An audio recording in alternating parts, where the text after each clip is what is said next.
هفدمê ku peyeda û baskên din yên PKK li Rojavayê Kurdistanê bangê li rejima Esed dikin ta ku derbasî navçeyên din yên Rojavayê Kurdistanê bibe. Îro rêveberiya peyede ragihand ku rejima Esed ew li her du taxên Eşrefî û Şêx Mexsûd dorpêç kirine. Di demê ku peyede behsa dorpêçkirinê ji aliyê rejima Esed ve dike û dibêje ku ev du mehin û rejima Esed nahêle sotemenî û kelûpelên xwarinê derbasî her du taxan bibin. Mezlûm Ebdê bang li rejima Esed kir ku çekdarên xwe bîne navçeyên mayî yên Rojavayê Kurdistanê û rûbirûbûyê operasyona Tirkiye bibe.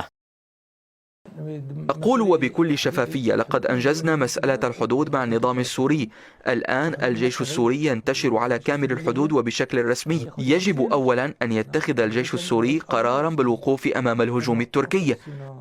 Ev gotinên peyede yên dorpêçkirinê ji aliyê rejima Esed ve di demekî de ye ku çendîn car berpirsyarê peyede û mesede pêvî ji rejima Esed kirine ku li gel wan bicive. Lê helwêsta rejima Esed ji peyede û qesede re diyar û zelal e. كل من يعمل لصالح الأجنبي وخاصة الآن تحت القيادة الأمريكية، وهذا الكلام ليس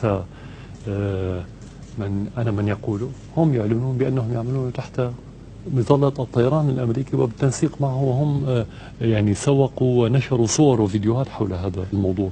كل من يعمل تحت قيادة أي بلد أجنبي في بلده وضد جيشه وضد شعبه هو خائن.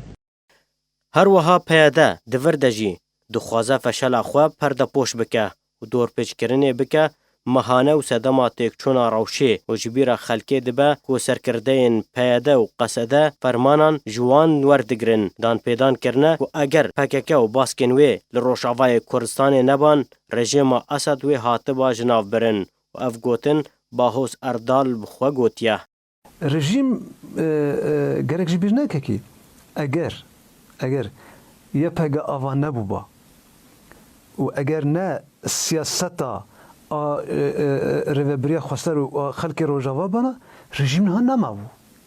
û heta niha ev dewleta Tirk û ew îtîlafa û çeteyê bi Tirkiye ve girdayî Kurda û rêveberiya xweser sûcdar dikin, dibe ne ji ava me rejîm bixistane.